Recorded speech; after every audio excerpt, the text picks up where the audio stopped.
ओम नमः शिवाय। जय श्री राम। राधे राधे दोस्तों, कैसे हैं आप सभी लोग। आशा करता हूँ हमेशा की तरह आप लोग अच्छे होंगे, स्वस्थ होंगे, निरोग होंगे और दूसरों की सहायता करते रहें। यही मेरी मनोकामना आशा है भगवान से हमेशा आप लोगों के लिए।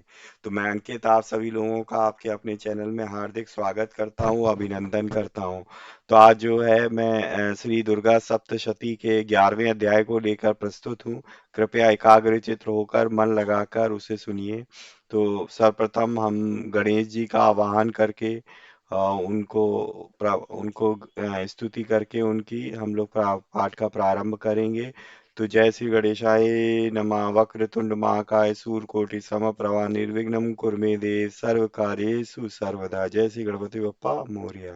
तो कृपया एकाग्रचित्त होकर मन लगाकर इसे सुनिए। मैं आप लोगों के लिए दुर्गा माँ के 11वें अध्याय का वर्णन सुनाता हूँ। वो जो इस प्रकार है। इस अध्याय में देवताओं द्वारा देवी की स्तुति और देवी द्वारा देवताओं को वरदान दिया गया। क्यों दिया गया? क्योंकि देवी माँ ने देवताओं की जितनी भी हमारे पास दुख थे और जो भी उनको असुर परेशान कर रहे थे उनका उन्होंने वध कर दिया। तो शुंभ निशुंभ और चंड मुंड सबका वध करने के बाद किस तरीके से देवताओं ने देवी की स्तुति की और देवी ने किस तरीके से देवताओं को वरदान दिया, ठीक है, उसी का वर्णन है। मैं आपको सुनाता हूँ, कृपया ध्यान पूर्वक सुनिए। मैं भुवनेश्वरी देवी का ध्यान करता हूँ। उनके अंगों की आभा प्रातः काल के सूर्य के समान है और मस्तक पर चंद्रमा का मुकुट है। वे उभरे हुए स्तनों और 3 नेत्रों से युक्त हैं। उनके मुख पर मुस्कान की छटा छाई रहती है और हाथों में वरद, अंकुश, पाश एवं अभय मुद्रा शोभा पाते। ऋषि कहते हैं, देवी के द्वारा जहां महादैत्यपति शुंभ के मारे जाने पर इंद्र आदि देवता अग्नि को आगे करके उन कात्यायनी देवी को स्तुति करने लगे, उस समय अभीष्ट की प्राप्ति होने से उनके मुख कमल दमक उठे थे और उनके प्रकाश से दिशाएं भी जगमगा उठी थी। देवता बोले, शरणागत की पीड़ा दूर करने वाली हे देवी, हम पर प्रसन्न हो। संपूर्ण जगत की माता प्रसन्न होवे। हे विश्वेश्वरी, विश्व की रक्षा करो। हे देवी, तुम ही चराचर जगत की अधीश्वरी हो। तुम इस जगत का एकमात्र आधार हो, क्योंकि पृथ्वी रूप में तुम्हारी स्थिति है। हे देवी, तुम्हारा पराक्रम अमंगलीय है, अलंघनीय है। तुम ही जल रूप में स्थित होकर संपूर्ण जगत को तृप्त करती हो। तुम अनंत बल संपन्न वैष्णवी शक्ति हो। इस विश्व की कारण भूता परा माया हो। हे देवी, तुमने इस संपूर्ण जगत को मोहित कर रखा है। तुम ही प्रसन्न होने पर इस पृथ्वी पर मोक्ष की प्राप्ति कराती हो। हे देवी, संपूर्ण विद्याएं तुम्हारे ही भिन्न भिन्न स्वरूप हैं। जगत में जितनी स्त्रियां हैं वे सब तुम्हारी ही मूर्तियां हैं। हे जगदम्बे, एकमात्र तुमने ही इस विश्व को व्याप्त कर रखा है। तुम्हारी स्तुति क्या हो सकती है? तुम तो स्तवन करने योग्य पदार्थों से परे एवं परा वाणी हो। जब तुम सर्व स्वरूपा देवी, स्वर्ग तथा मोक्ष प्रदान करने वाली हो, तब इसी रूप में तुम्हारी स्तुति हो गई। तुम्हारी स्तुति के लिए इससे अच्छी उक्तियां और क्या हो सकती हैं? बुद्धि रूप से सब लोगों के हृदय में विराजमान रहने वाली तथा स्वर्ग एवं मोक्ष प्रदान करने वाली हे नारायण देवी, तुम्हें नमस्कार है। कला, काष्ठा आदि के रूप से क्रमशः परिणाम अवस्था परिवर्तन की ओर ले जाने वाली तथा विश्व का उपसंहार करने में समर्थ, हे नारायणी, तुम्हें नमस्कार है। हे नारायणी, तुम सबका मंगल प्रदान करने वाली मंगलमयी हो, कल्याणदायिनी शिवा हो, सब पुरुषार्थों को सिद्ध करने वाली शरणागत वत्सला, 3 नेत्रों वाली एवं गौरी हो, तुम्हें नमस्कार है। तुम सृष्टि पालन और संहार की शक्ति भूता सनातनी देवी, गुणों का आधार तथा सर्व गुणमयी हो। हे नारायणी, तुम्हें नमस्कार हो। शरण में आए हुए दीनों एवं पीड़ितों की रक्षा में संलग्न रहने वाली तथा सबकी पीड़ा दूर करने वाली हे नारायण देवी तुम्हें नमस्कार है। हे नारायणी, तुम ब्रह्माणी का रूप धारण करके हंसों से जुते हुए विमान पर बैठती तथा कुश मिश्रित जल छिड़कती रहती हो, तुम्हें नमस्कार है। हे माहेश्वरी, माहेश्वरी रूप से त्रिशूल, चंद्रमा एवं सर्प को धारण करने वाली तथा महान वृषभ की पीठ पर बैठने वाली हे नारायण देवी तुम्हें नमस्कार है। मोरों और मुर्गों से घिरी रहने वाली तथा महाशक्ति धारण करने वाली कौमारी रूप धारणी निष्पापे नारायणी तुम्हें नमस्कार है।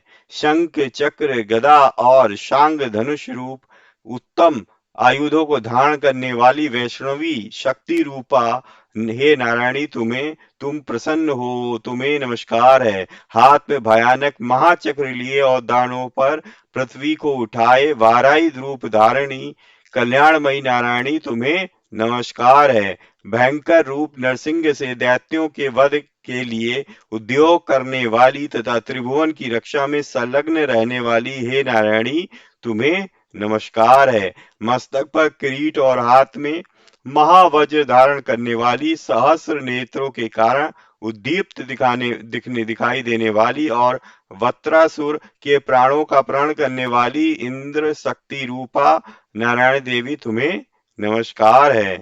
विश्व शिवदूती रूप से दैत्यों की महती सेना का संहार करने वाली भयंकर रूप धारण तथा विकट गर्जना करने वाली हे नारायणी तुम्हें नमस्कार है। दाढ़ों के कारण विकराल मुख वाली मुंडमाला से विभूषित मुंड मूर्धनी चामुंडा रूपा हे नारायणी तुम्हें नमस्कार है। लक्ष्मी, लज्जा, महाविद्या, श्रद्धा, पुष्टि, स्वधा, ध्रुवा, महारात्रि तथा महाअविद्या रूपा हे नारायणी तुम्हें नमस्कार है। मेधा, सरस्वती, वरा, श्रेष्ठा, भूति, ऐश्वर्य रूपा बाभ्रवी भूरे रंग की तथा अथवा पार्वती, तामसी, महाकाली, नेता, संयम परायणा तथा ईशा सबकी अधीश्वरी रूपिणी हे नारायणी तुम्हें नमस्कार है। सर्व स्वरूपा, सर्वेश्वरी तथा सब प्रकार की शक्तियों से संपन्न दिव्य रूपा दुर्गे देवी, सब भयों से हमारी रक्षा करो, तुम्हें नमस्कार है। हे कात्यायनी, यह तीन लोचनों से विभूषित तुम्हारा सौम्य मुख सब प्रकार के भयों से हमारी रक्षा करें, तुम्हें नमस्कार है। हे भद्रकाली, ज्वालाओं के कारण विकराल प्रतीत होने वाला अत्यंत भयंकर और समस्त असुरों का संहार करने वाला तुम्हारा त्रिशूल भय अभय से हमें बचाए, तुम्हें नमस्कार है। हे देवी, जो अपनी ध्वनि से संपूर्ण जगत को व्याप्त करके दैत्यों के तेज को नष्ट किए जा देता है, वह तुम्हारा घंटा हम लोगों की पापों से उसी प्रकार रक्षा करे जैसे माता अपने पुत्रों की बुरे कर्मों से रक्षा करती है। हे चंडिके, तुम्हारे हाथों में सुशोभित खड़क जो असुरों के रक्त और चर्बी से चर्चित है, हमारा मंगल करे, हम तुम्हें नमस्कार करते हैं। हे देवी, तुम प्रसन्न होने पर सब रोगों को नष्ट कर देती है और कुपित होने पर मनोवांछित सभी कामनाओं का नाश कर देती हो। जो लोग तुम्हारी शरण में जा चुके हैं उन पर विपत्ति तो आती ही नहीं, तुम्हारी शरण में गए हुए मनुष्य दूसरों को शरण देने वाले हो जाते हैं। हे देवी अंबिके, तुमने अपने स्वरूप को अनेक भागों में विभक्त करके नाना प्रकार के रूपों से जो इस समय इन धर्म द्रोही महादैत्यों को संहार किया है, वह सब दूसरी कौन कर सकता है। विद्याओं में ज्ञान को प्रकाशित करने वाले शास्त्रों में तथा आदि वाक्यों वेदों में तुम्हारे सिवा और किसका वर्णन है तथा तुमको छोड़कर दूसरी कौन ऐसी शक्ति है जो इस विश्व को अज्ञान में घोर अंधकार से परिपूर्ण ममता ममता रूपी घड़े में निरंतर भटका रही हो। जहाँ राक्षस, जहाँ भयंकर विष वाले सर्प, जहाँ शत्रु, जहाँ लुटेरों की सेना और जहाँ दावानल हो, वहां तथा समुद्र के बीच में भी साथ रहकर तुम विश्व की रक्षा करती हो। हे विश्वेश्वरी, तुम विश्व का पालन करती हो, विश्व रूपा हो, इसीलिए संपूर्ण विश्व को धारण करती हो। तुम भगवान विश्वनाथ की भी वंदनीया हो। जो लोग भक्ति पूर्वक तुम्हारे सामने मस्तक झुकाते हैं वे संपूर्ण विश्व को आश्रय देने वाले होते हैं। हे देवी, प्रसन्न हो। जैसे इस समय असुरों का वध करके तुमने शीघ्र ही हमारी रक्षा की है, उसी प्रकार सदा हमें शत्रुओं के भय से बचाओ। संपूर्ण जगत का पाप नष्ट कर दो। उत्पात एवं पापों के फल स्वरूप प्राप्त होने वाली महामारी आदि बड़े बड़े उपद्रवों को शीघ्र दूर करो। विश्व की पीड़ा दूर करने वाली हे देवी, हम तुम्हारे चरणों पर पड़े हुए हैं, हम पर प्रसन्न हो। त्रिलोक निवासियों की पूजनीय हे परमेश्वरी, सब लोगों को वरदान दो। ऐसा सुनकर देवी बोली, देवताओं, मैं वर देने को तैयार हूँ। तुम्हारे मन में जिसकी इच्छा हो वह वर मांग लो। संसार के लिए इस उपकार कारक वर को मैं अवश्य दूंगी। देवी के इस प्रकार के वचन सुनकर देवता बोले, हे सर्वेश्वरी, तुम इसी प्रकार तीनों लोकों की समस्त बाधाओं को शांत करो और हमारे शत्रुओं का नाश करती रहो। यह सुनकर देवी बोली, देवताओं, वैवस्वत मनवंतर के 28वें युग में शुंभ और निशुंभ नाम के दो दैत्य महादैत्य उत्पन्न होंगे। तब मैं नंद गोप के घर में उनकी पत्नी यशोदा के घर से अवतीर्ण हो विंध्याचल में जाकर रहूंगी और उक्त दोनों असुरों का नाश करूंगी। फिर अत्यंत भयंकर रूप से पृथ्वी पर अवतार ले मैं विप्रचिति नाम वाले दानवों का वध करूंगी। उन भयंकर महादैत्यों का भक्षण करते समय मेरे दांत अनार के फूल की भांति लाल हो जाएंगे। तब स्वर्ग में देवता और मृतलोक में मनुष्य सदा मेरी स्तुति करते हुए मुझे रक्त दंतिका कहेंगे। फिर जब पृथ्वी पर 100 वर्षों के लिए वर्षा रुक जाएगी और पानी का अभाव हो जाएगा, उस समय मुनियों के स्तवन करने पर मैं पृथ्वी पर अयो निजा रूप में प्रकट होंगी और 100 नेत्रों से मुनियों को देखूंगी। अतः मनुष्य शताक्षी इस नाम से मेरा कीर्तन करेंगे। हे देवताओं, उस समय मैं अपने शरीर से उत्पन्न हुए शाखों द्वारा समस्त संसार का भरण पोषण करूंगी। जब तक वर्षा नहीं होगी तब तक वे शाख ही सबके प्राणों की रक्षा करेंगे। ऐसा करने से के कारण पृथ्वी पर शाकंभरी के नाम से मेरी ख्याति होगी। उसी अवतार में मैं दुर्गम नामक महादैत्य का वध भी करूंगी। इससे मेरा नाम दुर्गा देवी के रूप में नाम से प्रसिद्ध होगा। फिर मैं जब भीम रूप धारण करके मुनियों की रक्षा के लिए हिमालय पर रहने वाले राक्षसों का भक्षण करूंगी, उस समय सब मुनि भक्ति से नतमस्तक होकर मेरी स्तुति करेंगे। तब मेरा नाम भीमा देवी के रूप में विख्यात होगा। जब अरुण नामक दैत्य तीनों लोकों में भारी उपद्रव मचाएगा, तब मैं तीनों लोकों का हित करने के लिए 6 पैरों वाले असंख्य भ्रमरों का रूप धारण करके उस महादैत्य का वध करूंगी। उस समय सब लोग भ्रामरी के नाम से चारों ओर मेरी स्तुति करेंगे। इस प्रकार जब जब संसार में दानवी बाधा उपस्थित होगी, तब तक अवतार लेकर मैं शत्रुओं का नाश कर संहार करूंगी।